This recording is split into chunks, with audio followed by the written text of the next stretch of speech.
续来看周杰伦、周杰伦伫大巨蛋最后一场演唱会，是请到张惠妹伫舞台卡大唱着《三更三暝》这条歌，嘛带动歌迷对咧唱对咧跳。当地居民甲里长来反映，讲东港暗时卖事是有地动共款。台北市体育局讲，大巨蛋是路阵式的设计，会减轻着跳动造成的影响。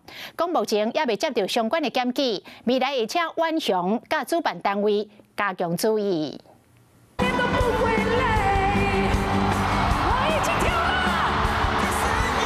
对周杰伦的演唱会，天后阿妹加码唱《三更三暝》，歌迷伫大巨蛋内底唱甲真欢喜，也毋过外口的居民所讲困扰。就有里民告诉我，有微微在震，可是他去查气象局的报告说，并没有地震。未来可能这个演唱会的密度增加以后，他会不甘其扰。台北大巨蛋为下沉式场馆，可有效减轻跳跃震动影响。对于体育赛事与演唱会期间未接获相关陈情，也毋过未来也有真侪场演唱会要办。大巨蛋组建物的结构，敢会堪这三不五时安尼跳，这嘛引发到安全的问题。把这个共振很多考虑在里面，那么外省的委员也会把关，所以大家不必太担心了。3天3夜、4天4夜都一样啊。到了涂骹一阵，里长阁想要问讲，演唱会期间违规停车甲环境的问题是要安怎改善？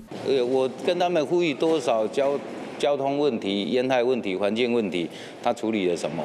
他一向都是装聋作哑。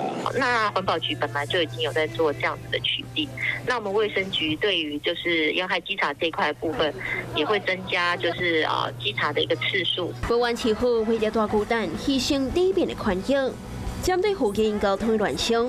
台北市交通局将会协调警察局甲移交增加认定掠违规，内则讨论调整附近的停车费率等等。希望发展大巨蛋经济的同时，也会当顾虑到当地民众的居住权。